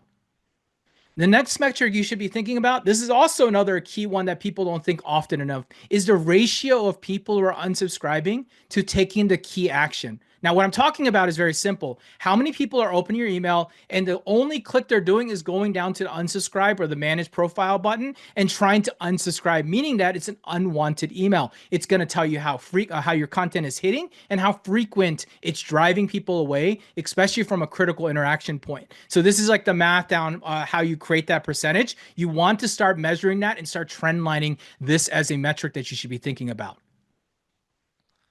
So the click to conversion rate. So essentially what this is the portion of people that are actually clicking and that convert, right? So essentially, right, like you're sending an email, a lot of people are going to click, or a percentage of people are going to click, and then a percentage of those percent of people that click are actually going to purchase. So we're trying to understand here, like how effective the email is at driving conversions. And conversions could be a purchase, it could be booking a call, it could be signing up for a webinar like you did here. So the conversion doesn't necessarily be like a dollar transaction. It could be whatever the goal is of the email. And you basically just look at it, number of conversions, divided by number of clicks times 100. Okay, and then I'll go this one too. So opt-in to conversion timing.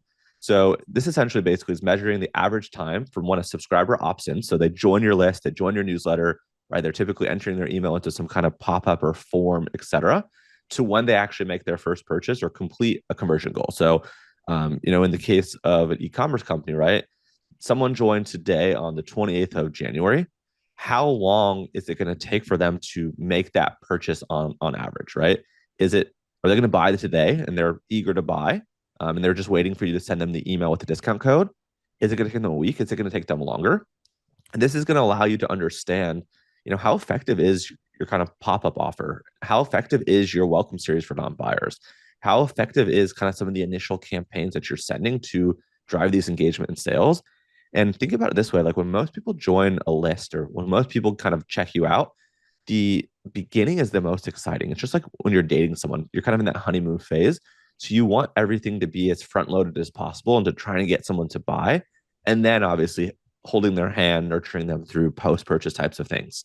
And here's just, when people joined, kind of mind when they actually did kind of the opt in, and then when they actually, the number of times that they actually converted or the number of times that people actually converted is how you find the average of this OTC. Yeah, and some people in the B2B world will call this a sales cycle, but ultimately the biggest thing about opt-in to conversion timing is it's really telling you how long your automations need to be, how long your effectiveness rate is, how and when your hottest customer or prospect is going to appear, and how long it takes a person to actually make that purchase. All right. Let's talk about seasonal adjustments, right? There's two things that you should be thinking about here. And we know we're dragging a little bit and we've still got to get to our top 10 tips here, but basically this is what you need to be thinking about. Look, holidays mean that things are going to spike. And you guys, I saw in the beginning of this webinar when we're talking, people were talking about, oh, my January has been a little rough, a little bit different. It's one of those things. You come off a really big high that has happened. And then of course you're coming into a really big low. And a lot of the things that you'll see with the holiday period expectations is that you had higher open rates and higher click rates, and you're going to see the trend start to come down. And when you see it, you're going to see up to a 20% decrease of your off-season standards. And, one of the things that I always tell people is let's lower the frequency or shift the focus to brand building content, less the sale content, because I know you come off the high of being able to send a sale email after a sale email after a sale email through the Black Friday, Cyber Monday holiday. And when you come into January, it's hard to shift off that mentality. But the reality is it's no longer about that. It's now about nurturing and catering to all those leads and customers and buyers that you had show up and actually start focusing on that side of things. In fact, we've got some benchmarks here, Chase. You want to go over these real quick? Yeah, real quickly. So for sure, lists that are sub 10,000, kind of the typical open rate is somewhere in the ballpark of like 50 to 75%. And the click-through rates could be somewhere in the ballpark of 4 to 6%. And the reason here is you have smaller, kind of more niche audiences. There, the engagement can kind of be higher. You probably know them more intimately, and whatnot. Larger lists, right? So medium lists, 10K to about 100K. The open rates are going to come down a little bit to about 40 to 60% on average. So will the click-through rates, about 2 to 4%. And again, the more people that you're sending, just the law of larger numbers, there's going to be kind of bigger groups of people, maybe a little bit less segmented. It's just going to be kind of harder to get the type of results you can when you're smaller. And then when you have 100K plus lists, you're typically give or take in the ballpark about 30 to 40%. Click-through rates about 1 to 3%. And again, larger audiences, just more people, harder to kind of hold as strong segmentation. You just have to send more campaigns, which that's the only way to really to mitigate it is like, can you break the 100K list down into smaller lists of 10, 20K and be more precise? If so, you can then hopefully mirror the ones on the left.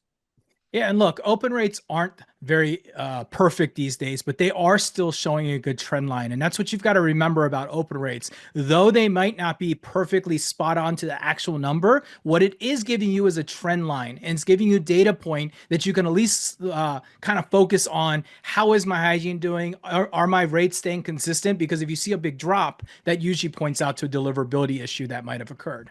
All right.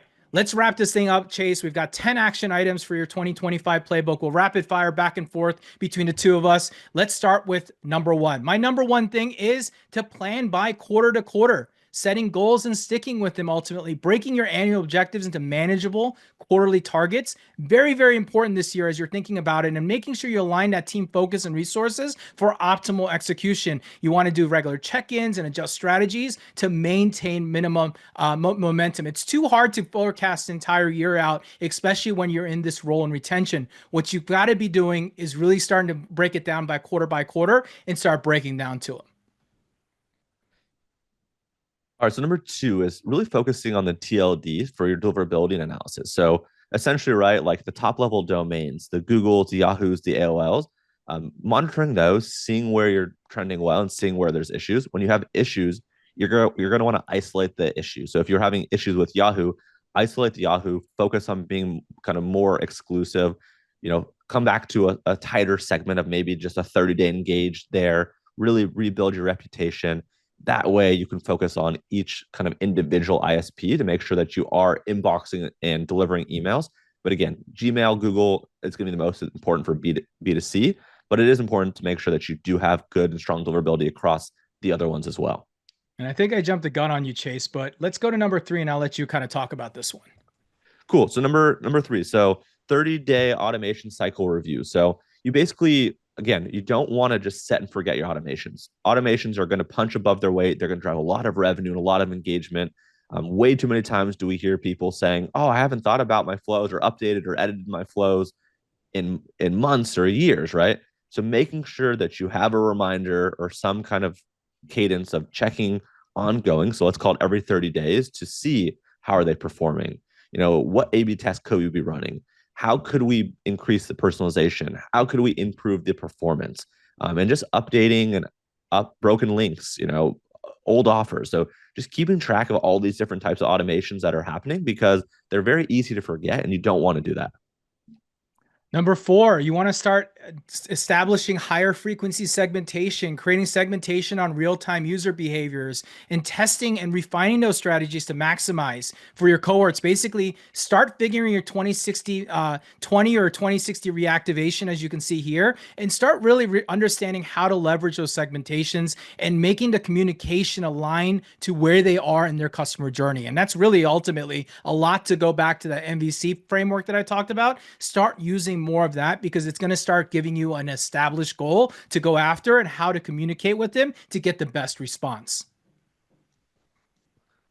So lean into AI. So AI obviously is all the rage. You go on to Twitter, I guess people call it X these days. You're on the feeds, you see AI everywhere. Everyone's talking about ChatGPT or kind of the newest, latest, greatest, AI tools. But lean into it. People are talking about it for a reason. It's pretty good today, and it's only going to get better, right? So leveraging AI-driven tools for advanced personalization and predictions, leveraging it to automate data analysis, using it to help with subject lines or content. Obviously, make edits. AI is not perfect, but especially for all the teams of one, more power to you. Leveraging technology and tools to help with some of these things is going to be super important to punch above your weight.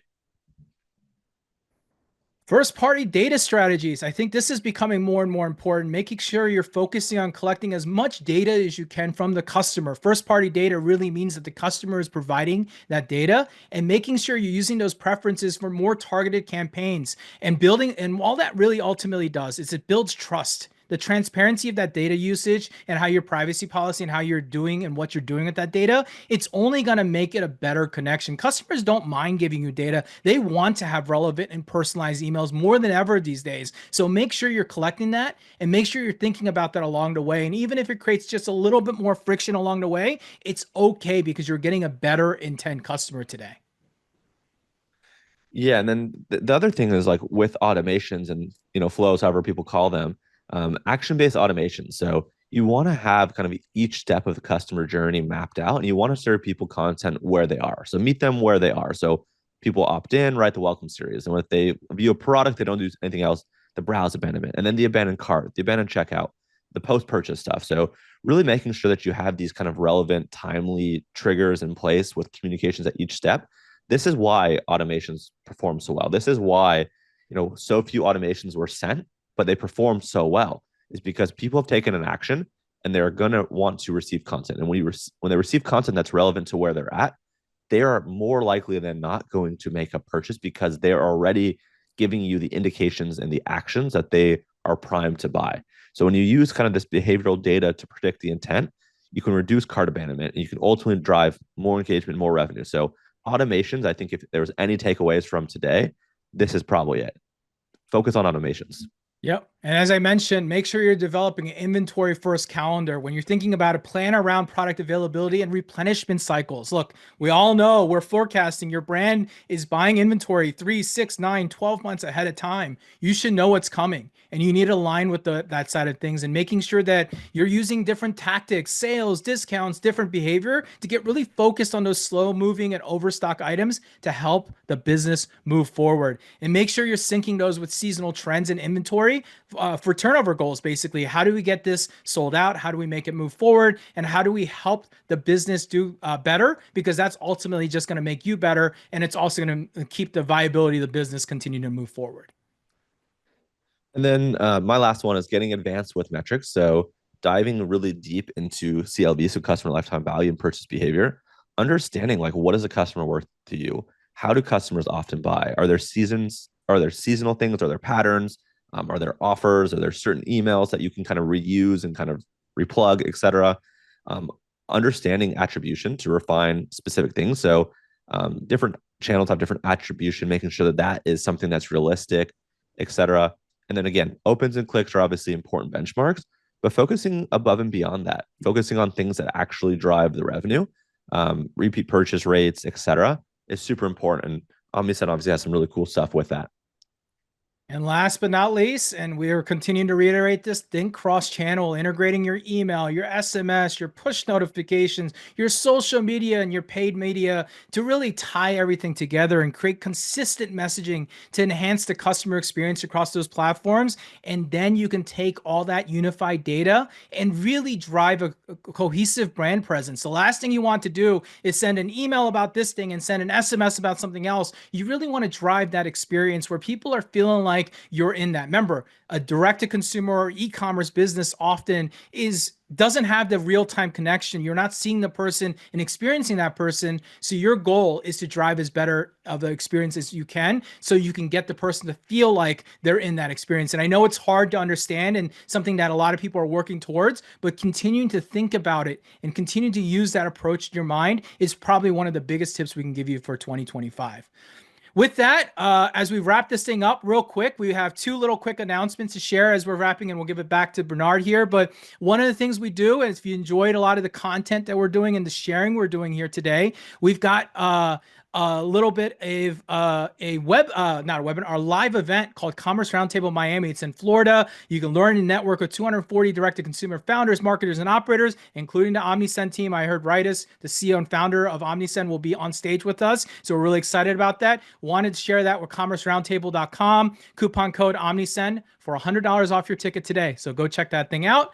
And then, of course, if you really like their content, you want to get really nerdy with us, we're really excited that we have a brand new product coming out, a certification course called Ecom Email Certified. We'll let you know and alert you about that. And last but not least, we want to thank you. If you want to connect with us, how do you find us? How do you talk to us? How do you message us? This is where you're going to find us. On X, you can find us at either me or Chase on X. And then, of course, LinkedIn. Those are our LinkedIn URLs. And those are even our email addresses. So you can shoot us an email directly. We thank you guys all for all this time and energy. I know we went way over the mark here, but I don't know. We like to nerd out on this thing, and it's so exciting for us. And when you've got the chief email nerd who just can't stop talking about it, we got to keep going. So we thank you guys. I hope you guys enjoyed, and we look forward to continuing to educate with you guys. Yeah, as I said, Chase, Jimmy, thank you guys so much for coming on today. I like how Jimmy blamed the email nerd for all the talking, but it's just great seeing, you guys are very passionate about it. It was beautiful. Thank you guys so much. We're going to get Bernard on in just a second. But before we go, I have the last question. And this, if you guys get it right, you get $200 Amazon through Amazon, $200. So what is the most mentioned TV show in 2024 in email marketing? Email marketing, you guys.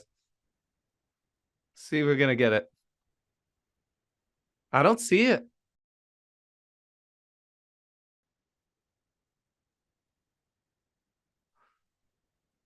Spider-Man is a movie, so I don't see it.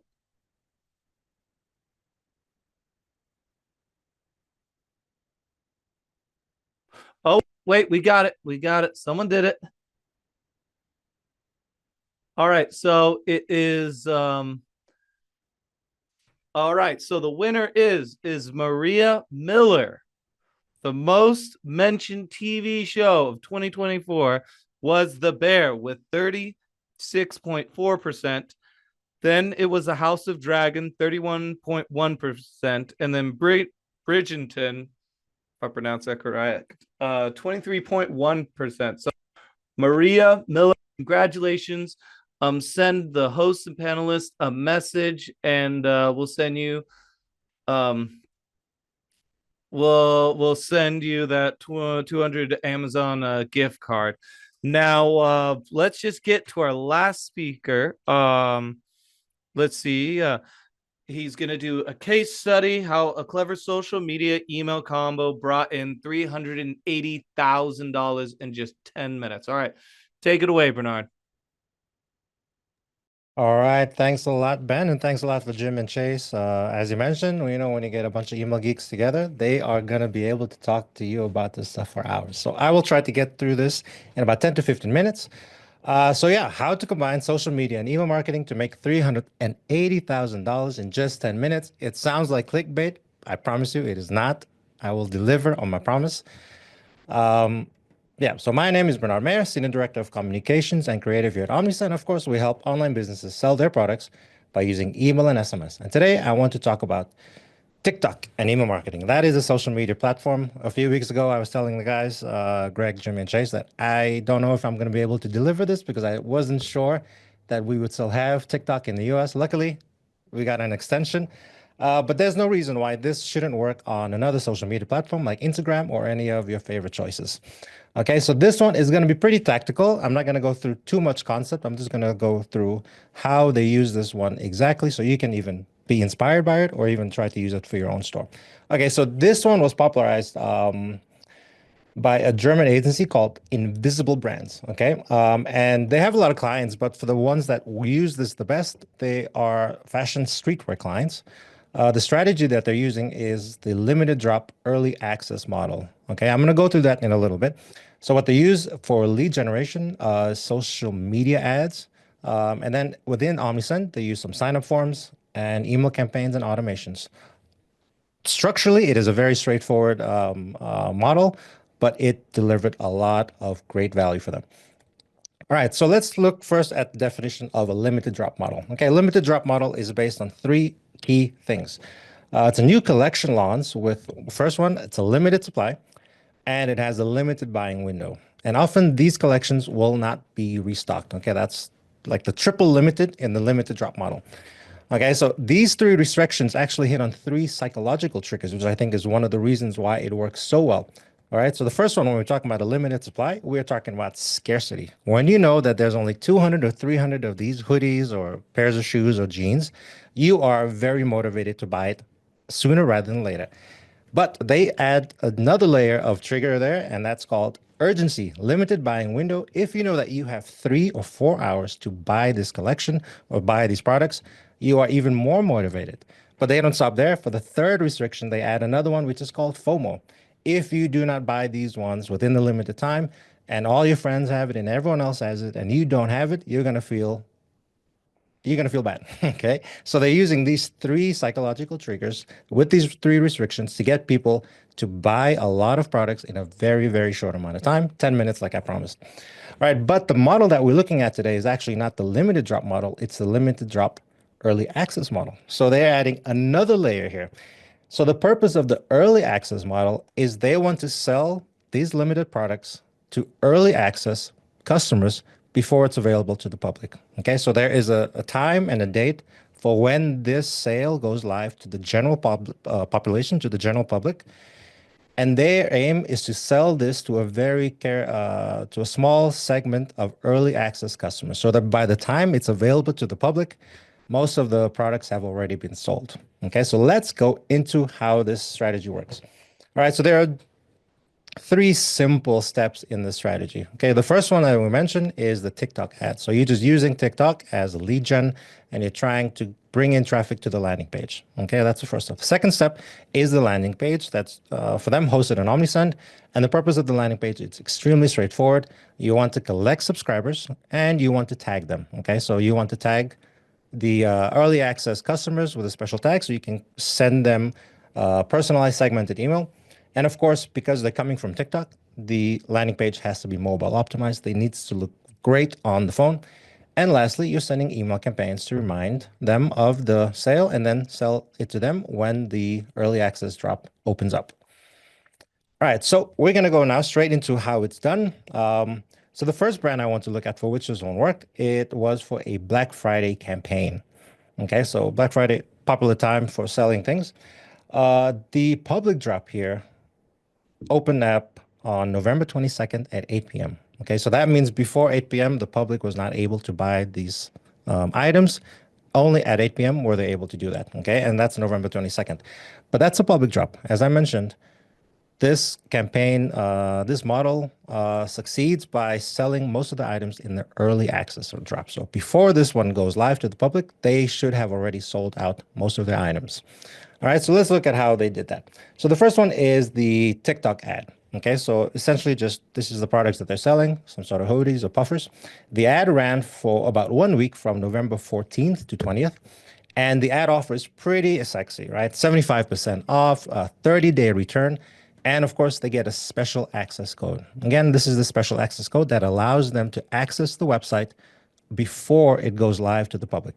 Okay, so this was seen by 600, 700,000 people. And that's it for the ad, right? So from there on, they get sent to the landing page that's hosted in Omnisend. And I think the first thing we notice here is just how pretty straightforward, pretty simple the landing page is. Okay, so there it's in German, European format. But early access opens actually 2 days before public access opens. So on November 20th at 8 p.m., they're able to access this. And all they need to do is enter the email address. You know, not a lot of stuff going on this landing page. It's pretty much optimized for this specific campaign. All right, so sometimes simplicity is king. So out of those 600,000 people that saw the ad, about 10% landed on the landing page, which is pretty great conversion rate. And out of those 60,000 landing page views, 10,000 signed up. So that's 16, almost 17% sign up rate, whereas the industry average is about 3 to 10%. Okay, again, very strong sign up rates. So these people that came from TikTok and then signed up on this landing page, they were tagged as early access. And then we're going to use that tag to create a segment and they're going to send emails to those specific customers. Okay, so let's go and look at the third part of the strategy, which is the actual emails. Okay, here we have 5 emails that they sent during this campaign. Okay, so 4 of those emails were sent on November 20th. Remember that the public drop, the public access opens on November 22nd. But their goal is to sell most of their items on November 20th, and they're sending 4 emails. But essentially, those 4 emails are just 2 emails to 2 different segments. Okay, so let's go through them quickly. So the first email they're sending is on November 20th. Okay, that's the day that the ad ended, and it is the day that the early access opens up. So what they're trying to do with these emails is they're trying to prime their audience to let them know that later on today at 8 p.m., we're going to send you a special password. And with that password, you will be able to access this limited product page on our website. Anyone who does not have that password will not be able to enter. Okay, so they send that to the early access people that came from TikTok to that landing page. And then 1 minute later, because their goal here is to sell as much as they can, they send the same email, relatively the same email, to all of their subscribers, even people who have not come through that TikTok and landing page funnel. And here they're saying that because you are a special newsletter subscriber, you are automatically qualified to get access, early access to this limited launch. Okay, so the purpose of this first set of emails is to prime the audience and get them excited, because later in 7 hours, they're going to get the email and they need to have their wallet ready because they need to act fast because it's a limited supply, limited window buying opportunity. So email 3 and 4 goes out. It's the same email. They just send it to two different segments. And again, simplicity is key here. All they're saying is the sale is online. Here is your password. There is the CTA. Click on the button and buy. And what do they do on email 5? So again, email 1, 2, 3, 4, they're all on November 20th to open the early access window. And email 5 goes out on November 22nd at 8 p.m. But actually, at this point, no one really cares. Okay, the money has already been made. Jimmy mentioned before, the popular saying with email marketing is the money's in the list. For this model, the money is in the early access list. Okay, so we got the strategy down. We saw what they did. Question, how much did they make from this one? Okay, within 25 minutes, they were able to make 163,000 euros, which is roughly $170,000 in just 25 minutes. Okay, that's because they primed their audience. They told them, check us out, watch out for our email at 8 p.m. When they got that email at 8 p.m., in 25 minutes, they were able to sell a ton of products. Okay. Fantastic, right? But I feel that there are probably some skeptics in the audience who are saying something which I think is very valid and saying, yeah, Bernard, but that was Black Friday. Of course they made money on Black Friday. Everyone makes money on Black Friday. My grandmother makes money on Black Friday. Doesn't mean that this is a particularly amazing model. I would say, haters, yes, I agree. You make a valid point. But what about if they made this sale during just a regular part of the year? Second brand that they tried this with was not Black Friday. It wasn't any special day. I don't know if May 14th is a special day in Germany, but they ran the second campaign in the middle of May, 6 p.m. public drop. And again, as we remember, by the time the public has access to this page, they should have already sold out most of their product. That is the early access model. So this one, I'm going to skip the TikTok ads because it's going to be very similar. And what they did here was a little bit different. Okay, they gave a little bit more priority for their specific subscribers that came through the funnel. So on May 13th at 12 p.m., they opened up early access for those special subscribers that came through the landing page. Okay, and they tagged them as NEU. So only those people who came through that landing page got this email. But what they did after that is very, I would say, even smarter, is that they set up an automated welcome email. So anyone who signed up to this landing page after they sent out this first email, they got an automated welcome email that included the password. Okay, so that they were able to fill the gap between when early access opened and when the public access opens up. Okay, so they're able to continue collect new excited subscribers, and they can give them the password so that they can go ahead and buy those products. So the third email is actually sent later on that day to all subscribers. Okay, so that day and the next day, they're sending the email to all subscribers, which means they gave a 6-hour window for those special subscribers who came in through the landing page to buy as much as they can before it goes out to all subscribers. And then eventually the next day at 6 p.m. to all people on social media and the website. So ultimate question is, how much money did they make from this limited drop early access campaign? The second one they tried. In 10 minutes, this is what I promised. They made 360,000 euros, which is roughly about $380,000 in total. In 10 minutes, they primed the customers to watch out for this email. They sent the email, and when the email was sent, people were really ready to buy it because they knew they had a limited time and there was limited stock. If they didn't buy it as quickly as possible, they may not get it. But of course, this was not the only email they sent. So in total, from that campaign, they made $380,000 in 10 minutes. But in total, from the entire 4 emails that they sent, they made nearly $500,000. It's amazing. So I still feel there's one hater in the back, one skeptic, let's say. He said, okay, Bernard, everyone gets lucky once or twice. I do not believe that they could repeat that. I say, yes, Mrs. Hater, I agree with you. It would be impossible, wouldn't it? I will present to you a regular July campaign. I don't know what happens in July. I do not think that they celebrate Independence Day in Germany. It's for July 4th. So let's just call this a regular non-holiday period. I'm going to go straight through the results. They did the same model, a very similar model, and they made, in 20 minutes, 440,000 euros. In 20 minutes, 440,000 euros following the same specific limited drop access model that has worked for them time and time again.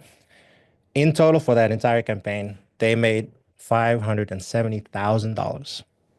I think the important question here that everyone is asking, that I ask myself as well, is okay, if they made $570,000 in 20 minutes or in those 2 days, how much did they spend on TikTok ads? It must be a gazillion, right?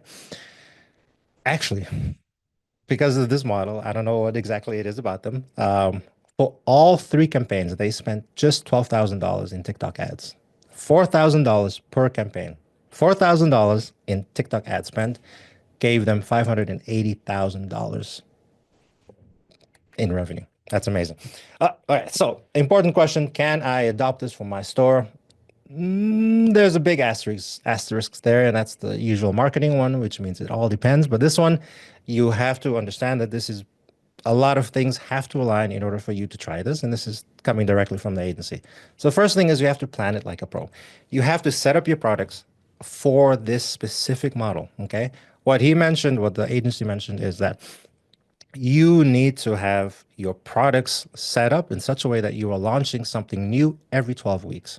So about once a quarter, you have a new line of products. Your audience is already primed for that kind of model. Secondly, your website has to be primed for this kind of thing. If people saw the TikTok ad and they see that they can access the website and they can buy the products right there and then, it's not going to give that exclusivity. It's not going to, play into those psychological triggers. So what needs to happen is that specific product page, or maybe the entire website, has to be closed. It has to be password protected. Says this page or this product is only available for those early access customers, and then a link to your TikTok so they can sign up, or a link to the landing page so they can sign up. Okay, so they need to see this exclusivity because the exclusivity is another part of that psychological triggers. And then after that, part of planning is set up your timeline. Okay, so Jimmy showed the calendar there. I think the same thing has to happen here. You have to understand, out of just besides the marketing, the sourcing, the product, the planning, all of that has to coincide nicely so that when you're ready to launch your product, you can set up this timeline and hopefully make $500,000 in about 10 minutes. All right, second thing, of course, as any marketer will tell you, you got to know your audience. You have to speak their language. You have to know their behaviors. For this specific agency and those brands that the agency is working with, their target audience was about 15 to 25, maybe 30 years old. They speak that street fashion language. They're on TikTok. Maybe your audience is on Instagram. Maybe your audience is on Facebook Meta. But you have to know what they like. You have to know where they reside. Okay, spend their time, and you have to speak their language. And the last thing I would say is that, you got to make your email simple, clear, and interesting. You have to keep it focused. The landing page, as I pointed out, it had one input. It didn't even ask for the name. It just asked for the email address. The email was very specific. A few sentences, one picture of what they're buying, and one CTA. Okay, so a lot of times we see emails and landing pages that are just too much and over-engineered, and no one knows exactly what they need to buy. If you're doing this, you have to keep it very focused on what you're trying to sell and get people to go to the next step as efficiently as possible. All right. So if you enjoyed this specific playbook, we have quite a lot of them in Omnisend. We call it the marketing playbook, and what we see is that our agencies and our merchants, they love to give these kinds of strategy guides to other merchants. So it's a merchant-to-merchant playbook. It is just the bullet points of what you need to do in order to get similar results. These are the steps how to reproduce it in Omnisend, and then you go. Okay, very short, very straight to the point. And I can drop a link in the chat if you want to check it out. And I think that's it from me. Thank you, everyone, for joining. I hope you enjoyed it. All right, thank you very much, Bernard. And wait, before you just go, can you do the Omnisend yawn? I think there was a lot of people asking for that. The yawn. The one yawn. on the web, the one on the They homepage. saw you yawn. Yeah, Is that's that the exactly. same one? Yeah, that's exactly. I saw so many people just like, oh my gosh, I saw him yawn.